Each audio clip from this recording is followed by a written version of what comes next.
গোলকিপারের গোলে লেখা হলো গৌরব গাথা। জোসে মরিনিওর ওয়ান্ডারল্যান্ডে রিয়াল মাদ্রিদ ধরা। সেরা 8-এ স্পেনের একা বার্সেলোনা। প্রিমিয়ার লিগের ক্লাবগুলোর দাপট চলছে এক টানা। ছোটদের রূপকথা, আবার কারো ব্যর্থতা। গল্প জমে এমন সব রাতে চ্যাম্পিয়ন্স লিগ কত পসরা সাজিয়ে গল্প জমিয়ে দেয়, আর সেসব নিয়ে কথা বলা চলে পুরো সপ্তাহ জুড়েই সম্ভবত। চলুন আমরা চ্যাম্পিয়ন্স লিগ নিয়ে কথা বলি, যা আপনি দেখেছেন, যা হয়তো মিস করে গেছেন, আরও যা যা চ্যাম্পিয়ন্স লিগের ড্রতে দেখবেন, তার সবকিছুই 5 পয়েন্টে। Number 1, I am Jose Mourinho. মার্কা স্প্যানিশ দৈনিক, যারা মাদ্রিদ ঘেঁষা, তারা আজকে শিরোনাম করেছে যে জোসে মরিনিওর কাছ থেকে একটা শিক্ষা পেল রিয়াল মাদ্রিদ। বেনফিকার মাঠে তারা 4-2 গোলে হেরেছে। তারা শীর্ষ 8-এ থাকার সুযোগ হাতছাড়া করেছে। যে ম্যাচটায় তারা জিতলে একটা ভালো জায়গায় থাকতে পারত, এরপরে সেখান থেকে হেরে তারা এমনভাবে ডুবেছে, আর তাতে লেখা হয়েছে এই বেনফিকার গৌরব গাথা। বেস্ট ইনগ্রিডিয়েন্ট ও ইউরোপীয় মেশিনে তৈরি মজাদার কেক ফ্যান্টাস্টিক, যে ফানে সবাইকে টানে। আপনি জানেন এই ম্যাচের নায়ককে। এই ম্যাচের নায়ক অবশ্য জোসে মরিনিও তাদের মধ্যে একজন, কিন্তু মূল নায়ক তাদের গোলকিপার, যিনি ওই নাটক দেখিয়েছেন। এসব শব্দে ব্যাখ্যা করা সম্ভব নয়, এসব আমরা শব্দে ব্যাখ্যা করার অপচেষ্টাও করতে যাচ্ছি না, কিন্তু গোলকিপারের এমন গৌরব গাথা আপনি সবশেষ কবে দেখেছেন? আপনি বলতে পারেন আমি তো প্রায় সময় দেখি গোলকিপাররা গোল করেন, বছরে হয়তো একটা, 2 বছরে একটা, 3 বছরে একটা। চ্যাম্পিয়ন্স লিগেও তেমন ইতিহাস আছে। এর আগে গোলকিপাররা চ্যাম্পিয়ন্স লিগের ম্যাচে গোল করেছেন, সেই জার্মান গোলকিপার থেকে শুরু করে ভিনসেন্ট এনিয়েমা অথবা ইভান প্রভেদেল, বছর 2 আগের ঘটনা, লাৎসিও গোলকিপার, তারা সবাই কম বেশি গোল করেছেন, কিন্তু কোনো গোল এই ত্রুবিনের মতো নয়। যে দলটা রীতিমতো বাদ পড়ে যাচ্ছিল এই টুর্নামেন্ট থেকে 3-2 গোলে রিয়াল মাদ্রিদকে হারানোর পথে থেকেও, মানে কোন রিয়াল মাদ্রিদ, যারা চ্যাম্পিয়ন্স লিগের ইতিহাসের সবচেয়ে সফল দল, সেই জায়গায় রিয়াল মাদ্রিদের ওষুধ গুলিয়ে খাইয়ে 9 জনের রিয়ালকে হারিয়ে এই তুরবিন তারা এই দলটাকে নিয়ে গেছেন চ্যাম্পিয়ন্স লিগের প্লে অফে। এবং এই গোলটা তাই আপনাকে আলাদা করে বিচার করতেই হবে। জোসে মরিনিও, যার এতদিনের এত অভিজ্ঞতা, এত সব কথকতা, তার কাছেও এই ব্যাপারটা একেবারেই নতুন ঠেকছে। গোলের পর তার ওই দৌড় তো আপনি দেখেছেনই। আপনি দেখেছেন বল বয়কে সঙ্গে নিয়ে কি করে উদযাপন করতে হয়। একজন কোচ যার ক্যারিয়ারে তিনি জেতেন নাই, এহেন কিছু নাই, তিনি এই রকম পরিস্থিতিতে আবেগতাড়িত হয়ে যান এবং আবেগতাড়িত হয়ে তারপর জড়িয়ে ধরেন আর কেউ নয়, বল বয়কে। বল বয় আসলে জোসে মরিনিওর কৌশলে কতখানি গুরুত্ব বহন করেন, এটা যারা জোসে মরিনিওকে লম্বা সময় ধরে চিনে এসছেন বা ফলো করেছেন, তারা সম্ভবত জানবেন। তাই ওই গল্পে আর আলাদা করে যাচ্ছি না, কিন্তু মরিনিওর কাছেও যে এই জিনিসটা নতুন লাগছে, সেটাই আমরা একটু বলতে চাই। তিনি এমনিতে সাধারণত বলেন যে ফুটবলে যাই ঘটে তা তো আমি আগে দেখেছি, সবকিছু আমার কাছে মনে হয় দেজা ভু। কিন্তু এখন আর তার কাছে এই ঘটনাটা কোনোভাবেই দেজা ভু মনে হচ্ছে না। তিনি বরং বলছেন, আমি এতদিন বলতাম ফুটবলের সবকিছু দেজা ভু, কিন্তু এই ঘটনা প্রথমবার। এমন কিছু আগে দেখিনি। কয়েক সপ্তাহ আগে পোর্তোর বিপক্ষে ম্যাচে আমরা হারার পথে ছিলাম, তখন তুরবিন বক্সের ভেতর চলে গিয়েছিল, খুব ভালো চেষ্টা করেছিল, গোলও হয়তো পেতে পারত। ওকে দিয়ে যে কাজটা হতে পারে সেটা আমার জানা ছিল। এর নাম হচ্ছে অভিজ্ঞতা। এইরকম একজন অভিজ্ঞ কোচ, তিনি যখন ডাগ আউটের সামনে দাঁড়িয়ে আছেন, যে কোনো কোচ হলেই হয়তো ওই সময়, যেহেতু বেনফিকার আরও একটা গোল প্রয়োজন, তিনি বলতেন গোলকিপারকে চলে যাও তুমি বক্সের ভেতরে। ওই দল তো এমনিতেই 9 জনে পরিণত হয়েছে, এর বাইরে তো আর কিছু করার নাই। আপনি ওই ম্যাচে 3-3 গোলে ড্র হলেও টুর্নামেন্ট থেকে বাদ, আপনি 3-2 গোলে জিতলেও টুর্নামেন্ট থেকে বাদ, আপনি শেষ চেষ্টা কেনই বা করবেন না? কিন্তু জোসে মরিনিও যেটা জানতেন, যে পোর্তোর সঙ্গে লিগের একটা ম্যাচে প্রায় একই রকম পরিস্থিতিতে তিনি যখন তার গোলকিপারকে অপোনেন্টের বক্সের ভেতরে পাঠিয়েছিলেন, তিনি হয়তো ওই দফায় গোল করতে পারেন নাই, কিন্তু তখন তিনি দেখেছেন যে এই গোলকিপারের ভেতরে গোল করার একটা প্রবণতা হয়তো আছে। আর অনেক সময় গোলকিপাররা যখন বক্সের ভেতরে ঢোকেন, তখন তাদেরকে কোন প্লেয়ারটা মার্ক করবে এটা অনেক সময় ডিফেন্ডিং টিমটা বুঝে উঠতে পারে না। মানে সাধারণত কি হয়, আপনি একটা সেট পিস ডিফেন্ডিং করবেন, আপনি জানেন অপোনেন্টের এই প্লেয়ারকে আপনার মার্ক করতে হবে, কিন্তু গোলকিপারকে আসলে কে মার্ক করবেন এটা সঠিক পরিকল্পনা না থাকলে দলগুলো করতে পারে না। রিয়াল মাদ্রিদ যে এটা করতে পারে নাই, এটা রিয়াল মাদ্রিদের জন্য হতাশার, কিন্তু বেনফিকা ঠিকই তাদের কাজটা বের করে এনেছে। এবং জোসে মরিনিও জানতেন যে গোল যদি কেউ করতে পারে, তাহলে গোলকিপারের পক্ষে হয়তো গোল করা সম্ভব। এবং সেই তুরবিন কাজের কাজ করে দিয়েছেন, তুড়ি মেরে তিনি দলকে নিয়ে গেছেন পরের রাউন্ডে। এবং তারপর তার সেই উদযাপন, নিজ লাইট দিয়ে মাঠের ভেতরে তিনি ভেসে গেলেন আনন্দে। আর ওই দ্য লুজ স্টেডিয়াম অর্থাৎ লিসবনের মাঠ তখন বৃষ্টিতে সিক্ত। তার আগে পুরো মাঠ জুড়েই এমনভাবে আকাশ ভেঙে বৃষ্টি নেমেছে, তার সবকিছুই এই ম্যাচটাকে এমন এক রূপকথার গল্পের মতো এক জায়গায় নিয়ে এসছে, সেটা সম্ভবত চ্যাম্পিয়ন্স লিগের লিগ ফেজের ইতিহাসের সেরা ম্যাচ হয়ে গেছে। কিন্তু এই জায়গাতে আমরা বলছি জোসে মরিনিও মাস্টার ক্লাস। এটা কেন বলছি? মরিনিওকে বুঝতে হলে আমাদের চ্যাম্পিয়ন্স লিগের একেবারে শুরুতে যেতে হবে, লিগ ফেজ না, লিগ ফেজেরও আগে, অর্থাৎ চ্যাম্পিয়ন্স লিগের যখন প্লে অফ হয়। এইবারে চ্যাম্পিয়ন্স লিগে যে 36টা দল অংশ নেবে তার ভেতরে কিছু দল তো প্লে অফ থেকে কোয়ালিফাই করে তাদের আসতে হয়। এরকম সময় বেনফিকা অর্থাৎ পর্তুগিজ এই টিমটার খেলা পড়েছিল ফেনারবাচের সঙ্গে, যেই ফেনারবাচের কোচ ছিলেন ওই সময় জোসে মরিনিও। সেই ম্যাচে ফেনারবাচে হারলো, বেনফিকা চ্যাম্পিয়ন্স লিগে চলে গেল। এই কারণে জোসে মরিনিওকে তুরস্কের ক্লাব ফেনারবাচে বরখাস্ত করলো যে তোমাকে আমাদের আর প্রয়োজন নাই, তুমি তো আমার দলটাকে চ্যাম্পিয়ন্স লিগ পর্যন্তই নিতে পারো নাই। জোসে মরিনিও তারপর কিছুদিন বসে থাকলেন, আর বেনফিকা তাদের চ্যাম্পিয়ন্স লিগের প্রথম ম্যাচে কারাবাগের কাছে হারলো। হারার পরে তাদের কোচ ব্রুনো লাজকে তারা বলল তুমি এবার বিদায় হও, আমার তোমাকে আর প্রয়োজন নাই। এবার তারপরে জোসে মরিনিওকে কোচের সিটে বসিয়ে দিল বেনফিকা। এবার শুরু গল্পের পালা। কিন্তু তারপরে টানা 3টা চ্যাম্পিয়ন্স লিগের ম্যাচ, প্রথমটা তো কারাবাগের কাছে তারা হেরেছে, এরপরে টানা 3 চ্যাম্পিয়ন্স লিগের ম্যাচ তারা হারলো। যখন এই চ্যাম্পিয়ন্স লিগের লিগ ফেজ মাঝামাঝি পর্যায়ে, তখন 4 ম্যাচ শেষে এই হচ্ছে বেনফিকার অবস্থা। তাদের পয়েন্ট 0, তাদের জয় 0, তাদের হার 4টা, তারা গোল করেছে মোটে 2টো, তার বিপরীতে গোল খেয়েছে 8টা, আর তাদের অবস্থান 36 দলের ভেতরে 35তম।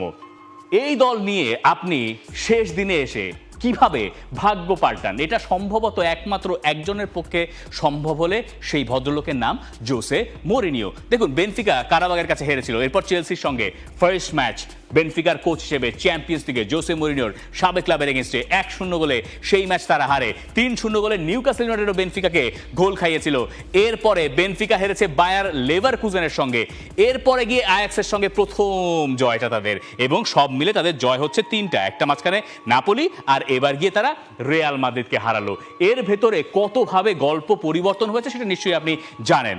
এই যে চ্যাম্পিয়ন্স লিগের 18টা ম্যাচ একই সময় আয়োজিত হলো, এই সময়টা ছিল সব মিলে 2 ঘন্টা 2 মিনিট, এবং সবচেয়ে বেশি লম্বা সময় জুড়ে ম্যাচ হয়েছে রিয়াল মাদ্রিদ আর বেনফিকার ম্যাচটা, যেটা বিভিন্ন কারণে সময় গড়িয়েছে।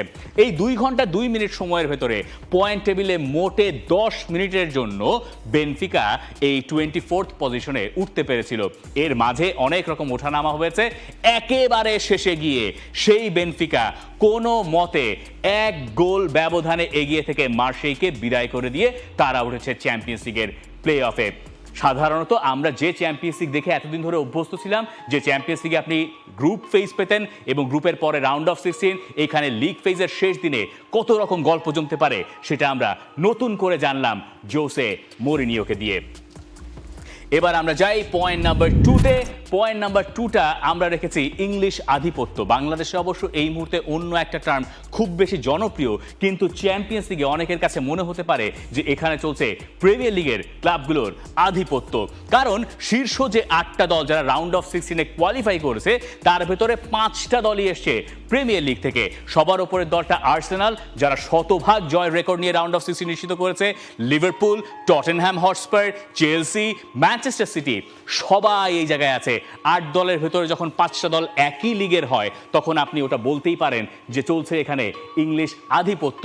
এটা যে শুধুমাত্র আমরা মনে করছি তা নয়, হান্সি ফ্লিক বার্সেলোনার কোচ, তিনিও বলছেন যে এই মুহূর্তে প্রিমিয়ার লিগের দলগুলো চ্যাম্পিয়ন্স লিগ তো বটে, গোটা বিশ্বেই ডমিনেট করছে, এবং তিনি তার পেছনে একটা কারণও খুঁজে বের করছেন। বলছেন প্রিমিয়ার লিগ বিশ্বের সেরা, কারণ তারা প্রচুর বিনিয়োগ করে, যাকে তারা চায় তাকে কিনতে পারে। ট্রান্সফার মার্কেটে প্রতি বছরই আপনি তাদের ব্যস্ত দেখেন। এখন প্রিমিয়ার লিগের ক্লাবগুলোর তুলনামূলকভাবে ভালো করার কারণ কি শুধুমাত্রই টাকা, নাকি এর বাইরেও আসলে কিছু আছে?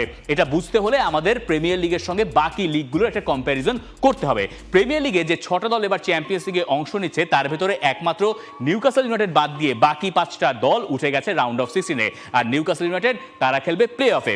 ঠিক উল্টো চিত্র লা লিগাতে। বার্সেলোনা কেবলমাত্র সরাসরি রাউন্ড অফ 16-এ উঠেছে, এমনকি রিয়াল মাদ্রিদ, আতলেতিকো মাদ্রিদ তারা প্লে অফ পর্যন্ত যেতে পেরেছে, এর বাইরে কিছু নয়। দুটো দলই ধরা খেয়েছে দুটো পর্তুগিজ টিমের কাছে, ওটা এক অন্যরকম গল্প। ভিয়ারিয়াল আর অ্যাথলেটিক বিলবাও, এই দুই দল পড়েছে বাদ। বিলবাও যখন বাদ পড়েছে সেখানে আবার আরেক পর্তুগিজ ক্লাবের গৌরব গাথা আছে স্পোর্টিং সিপি, যে কারণে রিয়াল মাদ্রিদ শেষ পর্যন্ত টপ 8-এ থাকতে পারলো না। মানে আষ্টে পৃষ্ঠে জড়িয়ে ধরেছিল আগের রাতে পর্তুগিজ ক্লাবগুলো মাদ্রিদের দুই জায়ান্টকে।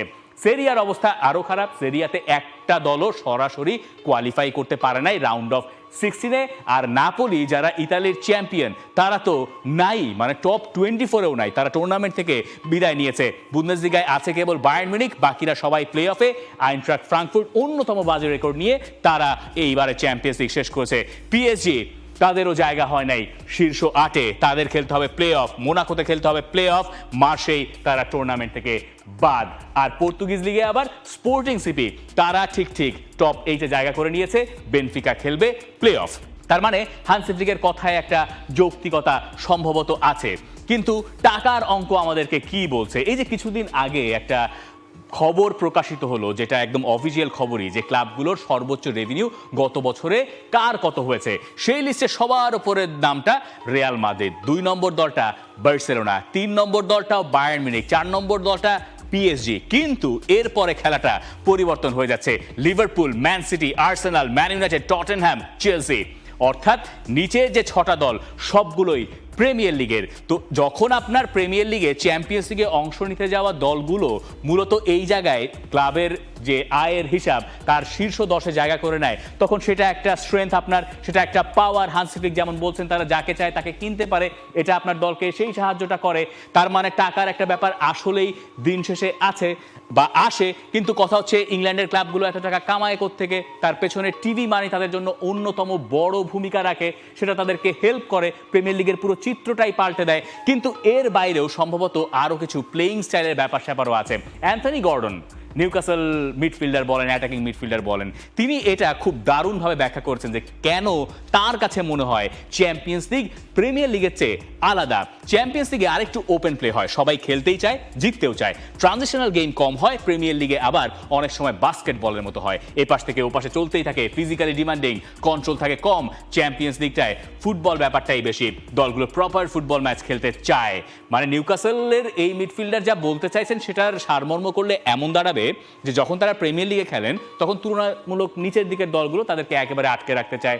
একটা 1-to-1 ব্যাটল বা 1v1 ব্যাটল জিতলে পরে ওখান থেকে গোলের অপরচুনিটি তৈরি হয়। কিন্তু চ্যাম্পিয়ন্স লিগের ঘটনাটা আলাদা, এখানে ফ্রি ফ্লুইড ফুটবল হয় যেখানে সবগুলো দল জিততে চায়। এই কারণে প্রিমিয়ার লিগের দলগুলোর সাহায্য হয় বলে, মানে ট্যাকটিক্যাল বিশ্লেষণ এটার হচ্ছে এরকম, আর অর্থনৈতিক বিশ্লেষণ হচ্ছে ওরকম। তার মানে দুই জায়গাতেই কিছু জায়গায় প্রিমিয়ার লিগ ওই হেল্পটা পায়। আপনি স্কোয়াড ডেপথের কথা চিন্তা করতে পারেন, মানে আর্সেনাল দিকে তাকাতে পারেন। আর্সেনালের প্রতিটা পজিশনে যে পরিমাণ ফুটবলার আছে, এটা তাদেরকে champions league, premier league, league cup, FA cup সব জায়গাতে হেল্প করে এবং তারা সবার উপরেও আছে। তার মানে হান্সি ফ্লিকের কথায় যৌক্তিকতা আছে। আর চ্যাম্পিয়ন্স লিগে এই মুহূর্তে চলছে ইংলিশ আধিপত্য। পয়েন্ট নাম্বার 3-তে এবার আমরা যাই। পয়েন্ট নাম্বার 3-তে আমরা সাধারণত একটা নির্দিষ্ট জিনিস রাখি, the good, the bad and the আগলি।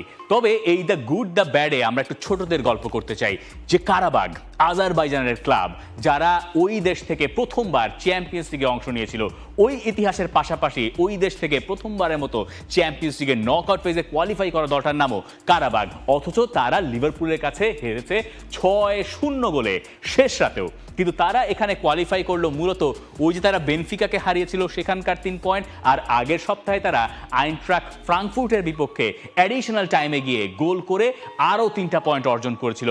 সব মিলে তারা এখন প্লে অফে গেছে। এটা তাদের জন্য একটা ইতিহাস। আজারবাইজান অনেক দিন ধরে ফুটবলে ভালো করার চেষ্টা করছে। ইউরোপে তারা তাদের ক্লাবকে চেষ্টা করেছে নিজেদের দেশের চ্যাম্পিয়নকে এমনভাবে তৈরি করতে যারা ওইখানে বাকি ক্লাবগুলোর সঙ্গে কম্পিট করতে পারে, এবং তারা যে সাফল্যের পথে আছে তার একটা প্রমাণ হচ্ছে এই ছবিটা কারাবাগের। বোদো গ্লিমতের কথাও প্রায় একই রকম। নরওয়ের এই ক্লাব, যারাও চ্যাম্পিয়ন মেন্টালিটি নিয়ে এখানে খেলে, তারা পরপর 2 সপ্তাহে কাদেরকে হারালো? বোদো গ্লিমতের তো এখানে থাকার কথা ছিল না, কিন্তু তারা ঠিকই ওখানে ঢুকে গেছে। প্রথমে তারা গত সপ্তাহে ম্যানচেস্টার সিটিকে হারালো। লোকে ভেবেছিলেন যে ওই পর্যন্তই, ওটা হয়তো তাদের ঘরের মাঠ, সেখানে টার্ফ আছে, অর্থাৎ প্লাস্টিকের টার্ফ বা যেটাকে আপনি বলতে পারেন আর্টিফিশিয়াল টার্ফ, ওখানকার ওয়েদার এত বেশি ঠান্ডা, সেগুলো হয়তো তাদেরকে সাহায্য করেছে ম্যান সিটির বিপক্ষে। কিন্তু এবার কি মাদ্রিদে, অর্থাৎ আতলেতিকো মাদ্রিদের মাঠে গিয়ে তারা যখন প্রথমে পিছিয়ে পড়েও সেই দলকে হারিয়ে দিয়ে চ্যাম্পিয়ন্স লিগের টপ 24 এর স্পটটা নিশ্চিত করে ফেলে, সেটাও চ্যাম্পিয়ন্স লিগের এইবারের অন্যতম বড় রূপকথার গল্প, ছোটদের গল্প। বোদো গ্লিম্ট সেই অবিশ্বাস্য কাজটা করেছে। আর টটেনহ্যাম হটস্পারের যা হয়েছে এটা ব্যাখ্যাতীত। এখন ব্যাখ্যাতীতের অনেক রকম মানে দাঁড়ায়, এটার আসল ব্যাখ্যাও হওয়া উচিত, এটা ব্যাখ্যা করা যায় না। একটা দল চ্যাম্পিয়ন্স লিগে এমন, একটা দল প্রিমিয়ার লিগে কেন এমন, এর ব্যাখ্যা আসলে কি দাঁড় করাবেন আপনি? থমাস ফ্র্যাঙ্ক তিনি তার দলকে টপ 8-এ রেখেছেন। ওই জায়গায় নাই দিয়েগো সিমিওনের মতো কোচ, ওই জায়গায় নাই রিয়াল মাদ্রিদ, ওই জায়গায় নাই you name it Inter Milan, কিন্তু সেই জায়গায় আছে টটেনহ্যাম হটস্পার, যারা প্রিমিয়ার লিগে 23 ম্যাচে মোটে 7টা ম্যাচে জিততে পেরেছে, যাদের প্রিমিয়ার লিগের অবস্থান 14 নম্বরে, তারা নাকি চ্যাম্পিয়ন্স লিগে টপ 8-এ ঢুকে গেছে। 8 ম্যাচে তারা 5টায় জিতেছে, একটা মোটে হেরেছে, 17 গোল তারা করেছে, 7টা তারা কনসিড করেছে, তারা নাকি পয়েন্ট টেবিলের 4-এও আছে।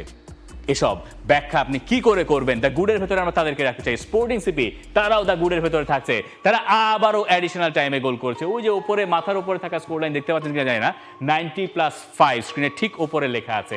এই একই রকম ঘটনা তারা এর আগের সপ্তাহে ঘটিয়েছিল, যখন তারা PSG কে হারিয়েছিল। ওই 3 পয়েন্ট, আর এই জায়গায় বিলবাওয়ের মাঠে গিয়ে আরও 3 পয়েন্ট এই স্পোর্টিং সিপিকে নিয়ে গেছে টপ 8-এ, এবং তারা বের করে দিয়েছে রিয়াল মাদ্রিদকে। দ্য গুডের লিস্ট এখানেই শেষ হচ্ছে না। জাও পেদ্রো দ্য গুডের লিস্টে থাকবেন, চেলসি সেই লিস্টে থাকবে, কারণ চেলসি নাপোলির মাঠে গিয়ে যে জয়টা ছিনিয়ে এনেছে, তারাও ওই জয় নিয়ে টপ 8-এ ঢুকে গেছে। এই চেলসির মাঝে কোচ পরিবর্তন হয়েছে, নতুন কোচ লিয়াম রসে নিয়ে তার আন্ডারে চ্যাম্পিয়ন্স লিগে এটা একটা ভাইটাল উইন, একটা স্টেটমেন্ট উইন। চেলসি এবারে টুর্নামেন্টে কত দূর যেতে পারে সেটা একটা দেখার বিষয়। তবে নাপোলির মাঠে তারা মোটামুটি একটা ভালো অবস্থানে থেকে ম্যাচটা শেষ করায় এখন অনেকে তাদেরকে হয়তো ডার্ক হর্স হিসেবে ধরতে পারেন, যদিও তারা ক্লাব ওয়ার্ল্ড কাপের চ্যাম্পিয়ন। ডার্ক হর্স বললে অনেক চেলসি ফ্যানের হয়তো রাগও করতে পারেন। দেখো, ইন্টার মিলানও দ্য গুডের লিস্টে আছে। দ্য গুডের লিস্ট মহা বড়, কিন্তু ইন্টার মিলানের চেয়ে এই লিস্টে বরং আমরা একজনকে একটু এগিয়ে রাখতে চাই। তিনি ফেদেরিকো দি মার্কো, যিনি ইতালিয়ান সেরিয়াতে এই সপ্তাহে যখন পিসার কাছে 2-0 গোলে পিছিয়ে পড়েছিল ইন্টার মিলান, সেই ম্যাচে বদলি হিসেবে নেমেছিলেন। নেমে তিনি পুরো ম্যাচ ঘুরিয়ে দিয়েছিলেন।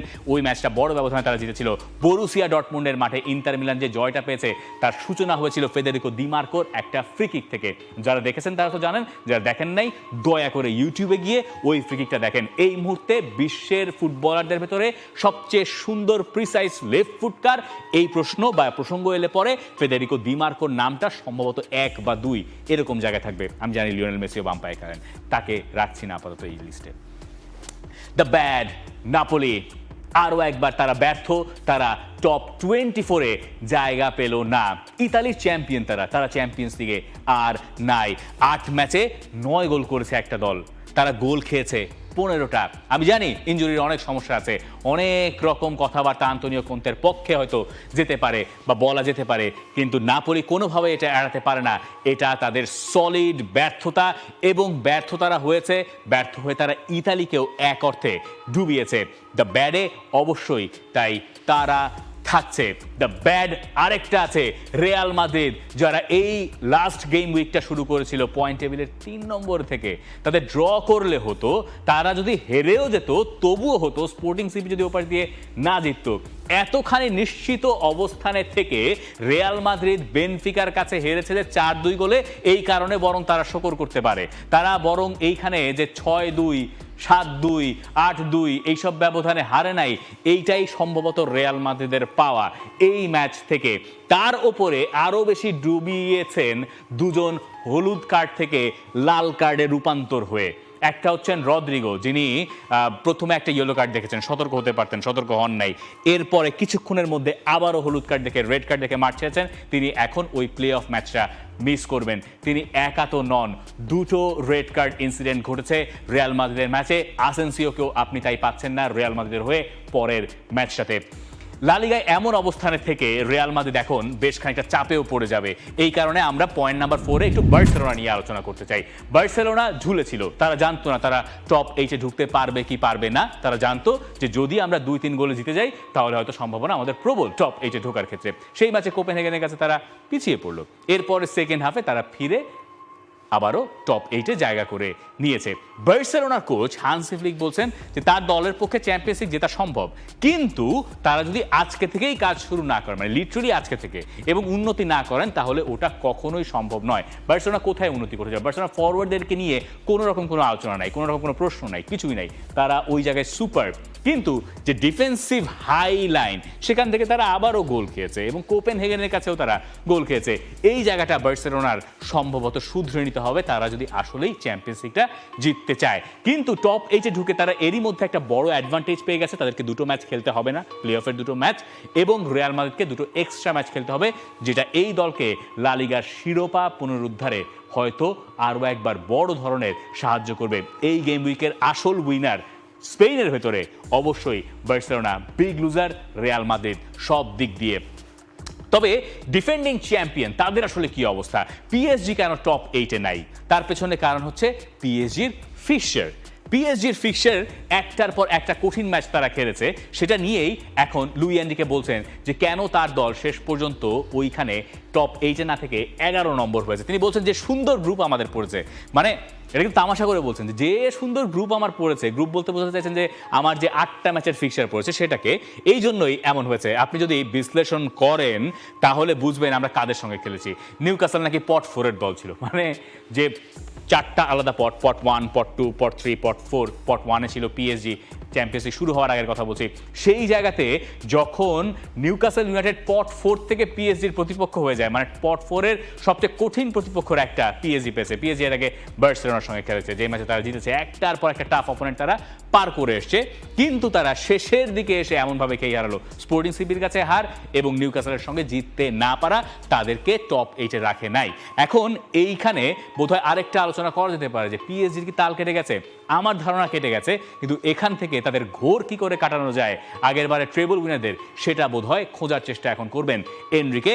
কিন্তু তিনি তার দলের পারফরমেন্সে আবার সন্তুষ্ট, তিনি কোনো রকম কোনো সমালোচনা করছেন না। তিনি বরং বলছেন বা দায় দিচ্ছেন চ্যাম্পিয়ন্স লিগের এই ফরম্যাটটার, যেটা সম্ভবত এনরিকের খুব একটা পছন্দ হচ্ছে না। বায়ার্ন মিউনিখের গোলকিপার, বায়ার্ন মিউনিখকে নিয়ে একটু কথা বলা দরকার। এইখানে বায়ার্ন মিউনিখ 2 নম্বরে থেকে শেষ করছে। বায়ার্নের গোলকিপার উইবেক, তিনি আরও একটা ম্যাচ খেলেছেন, বায়ার্নের গোল বারের নিচে দাঁড়িয়েছেন, যিনি বুন্দেসলিগার শেষ ম্যাচের সাথে সমালোচিত হয়েছেন। অসবুর্গের কাছে বায়ার্ন এই সিজনের ফার্স্ট ম্যাচ খেলেছে এবং ওই হারে অনেকেই তার দায় দেখেছেন যে একটা ক্রস বা একটা কর্নার তিনি আসলে প্রপারলি বলের ফ্লাইট বুঝে জাজ করতে পারেন নাই। পরের সপ্তাহে আরও একবার তাকে গোলবারের নিচে রাখা হলো। মানে ম্যানুয়েল নয়্যার তো এখন বয়স হয়ে গেছে, তার নতুন কন্ট্রাক্ট নিয়ে অনেক কথাবার্তা হচ্ছে। আর বায়ার্ন মিউনিখ ভাবছে ম্যানুয়েল নয়্যার যদি চলেও যায় তাহলে তাকে দিয়েই তারা কাজ চালাবে। এরকম পরিস্থিতিতে অসবুর্গের কাছে হার তার সমালোচনা আরও বেশি বাড়িয়েছিল। কিন্তু পরের ম্যাচে তিনি হয়েছেন ম্যান অফ দ্য ম্যাচ। এটা তার একটা পার্সোনাল রিভেঞ্জের জায়গা হয়তো ছিল। পিএসভির সঙ্গে বায়ার্নের ম্যাচটা একদমই সহজ হয় নাই, শেষ পর্যন্ত তারা 1 গোলের ব্যবধানে জিতেছে এবং ম্যান অফ দ্য ম্যাচ হয়েছেন তাদের তরুণ গোলকিপার। অর্থাৎ বায়ার্ন মিউনিখ আবার ওই একই বিন্দুতে যে নয়্যার না থাকলে আবারও উইবেককে রাখা হবে কিনা, এই আলোচনা এখন আবারও প্রবল হয়ে উঠবে। একটু বোধহয় আর্সেনালকে নিয়ে কথা বলার প্রয়োজন। আর্সেনাল 8-এ 8, তারা সবগুলো ম্যাচ জিতেছে এবং ওয়ান অফ দ্য ফেভারিটস, কোনো সন্দেহ নাই, কোনো সংশয় নাই। লিভারপুলও তারা ভালো করেছে, কিন্তু চ্যাম্পিয়ন্স লিগে তারা কত দূর যাবে এটা আমরা এখনো জানি না। আপনি আমাকে কমেন্ট সেকশনে প্রেডিক্ট করে জানাতে পারেন। এবার 5 নম্বর পয়েন্ট, একেবারে শেষটা, সেটা হচ্ছে চ্যাম্পিয়ন্স লিগের যে গ্রুপের ড্রটা হবে, মানে রাউন্ড অফ 16-এর আগে যে প্লে অফের ড্রটা হবে, তার আসলে কি সমীকরণ, কে কাকে পাচ্ছে, এই হিসেব বোঝার পালা। আপনি নিশ্চয়ই এতক্ষণ এগুলো জেনেও গেছেন। এই যে বার্সেলোনা অথবা চেলসি, এই দুটো একটা, তারা এক পাশে আছে Monaco, Qarabag, PSG, Newcastle United, এই হচ্ছে এক সেট, এই হচ্ছে আরেক সেট, এই আরেক সেট। এখান থেকে যখন ধরুন মানে একটা করে সহজ করে বোঝার চেষ্টা করি, Monaco, Qarabag, PSG, Newcastle United, এই জায়গায় মোনাকো হয় পিএসজিকে পাবে, নয় নিউক্যাসলকে পাবে, অথবা অন্য দিক থেকে দেখলে পিএসজি হয় মোনাকোকে পাবে অথবা কারাবাগকে পাবে। এবং তারপরে তারা যখন যদি জিতে যায়, ধরেন পিএসজি যদি জিতে গেল ওই ম্যাচটা, তাহলে তারা রাউন্ড অফ 16-এ উঠলো। রাউন্ড অফ 16-এ তাদের প্রতিপক্ষ হবে হয় বার্সেলোনা নয় চেলসি, এর বাইরে কিছু নয়। তার মানে পিএসজি যদি আসলেই উঠে যাওয়া উচিত, তারপরে তারা পাবে বার্সেলোনা অথবা চেলসিকে রাউন্ড অফ 16-এ। এর কোনো ব্যত্যয় ঘটবে না। বার্সেলোনা তার মানে কাকে আড়তে চাইবে? অবশ্যই পিএসজিকে আড়তে চাইবে, হয়তো চেলসিও ঠিক একই রকম। এই সেটে আছে Club Brugge, Galatasaray, Juventus, Atletico Madrid. তাদের সম্ভাব্য প্রতিপক্ষ টটেনহ্যাম হটস্পার অথবা লিভারপুল। অন্যদিকে আছে Bodo Glimt, Benfica, Real Madrid, Inter Milan. Real Madrid সম্ভাব্য প্রতিপক্ষ হিসেবে আরও একবার পেতে পারে বেনফিকাকে, অথবা তারা পাবে বোদো গ্লিম্টকে। আর বেনফিকা হয় রিয়াল মাদ্রিদকে পাবে, নয় পাবে ইন্টার মিলানকে। মানে ইদার ওয়ে জোসে মরিনো তার কোনো এক সাবেক ক্লাবে ফিরবেন, হয় সেটা সান্তিয়াগো বের্নাবেউ অথবা সান সিরো। বরুসিয়া ডর্টমুন্ড, অলিম্পিয়াকোস, আতালান্তা আর বায়ার লেভারকুজেন, এই 4 দলের কোনো একটা প্রতিপক্ষ হবে আর্সেনাল অথবা বায়ার্ন মিউনিখের। আর্সেনাল, বায়ার্ন মিউনিখ অর্থাৎ শীর্ষ 8-এ থাকা দলগুলো কে কাকে পাচ্ছে এই ড্র আরও পরে। তার আগে আপনি শুক্রবার যে ড্র দেখবেন যে রাউন্ড অফ 16-এর প্লে অফে কে কাকে পাচ্ছে। এই পাশে আছে আরও একবার সেই একই সেট আপনাকে মেলাতে হবে, যেহেতু দুটো দেখে অনেকে কনফিউজ হতে যেতে পারেন, কারণ একটা যদি চেলসি পায় আরেকটা নিশ্চয়ই বার্সেলোনা পাবে, এই কারণে ব্র্যাকেটটা এইভাবে সাজানো। আর বায়ার্ন আর আর্সেনাল এরা যেহেতু 1 এবং 2 নম্বর হয়েছে, এরা কমপ্লিটলি সেপারেট দুটো পাথওয়েতে চলে যাবে, যাদের একে অন্যের সঙ্গে দেখা হবে না যদি এই দুই দল ফাইনালে না ওঠে। এই তো হচ্ছে মোটামুটি চ্যাম্পিয়ন্স লিগের ড্রয়ের হিসাব নিকাশ। আমার ধারণা মোটামুটি কভার করা গেছে। আমিও খানিকটা ক্লান্ত, আমার ধারণা আপনিও এতগুলো ম্যাচ দেখার পরে ক্লান্ত। আপনি আমাকে জানাতে পারেন কমেন্ট সেকশনে যে চ্যাম্পিয়ন্স লিগের এই লাস্ট ম্যাচ ডেতে আপনার সবচেয়ে পছন্দনীয় মুহূর্ত ছিল কোনটা? For more updates, subscribe to our YouTube channel and click on the bell icon. Follow us on Facebook and Instagram. Download T-Sports app to enjoy exciting games and highlights. Visit tsports.com.